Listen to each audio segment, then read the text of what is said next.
وَمَن يَبْتَغِ غَيْرَ الْإِسْلَامِ دِينًا، جس نے دین کے علاوہ کوئی اور دین قبول کیا اسلام کے بغیر، فَلَن يُقْبَلَ مِنْهُ۔ آج سے تقریباً 25 سال پہلے کی بات ہے،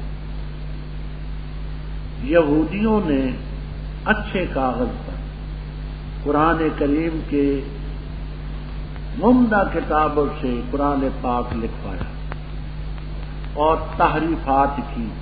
اس زمانے میں 20-21 غلطیاں اخبارات میں شائع ہوئی اور وہ قرآن انہوں نے مغربی ممالک میں لوگوں کو مفت دیے یا کم قیمت پر۔ الحمدللہ پاکستان، افغانستان، ہندوستان، بنگلہ دیش یہ حقیقت ہے اسلام کے گہوارے۔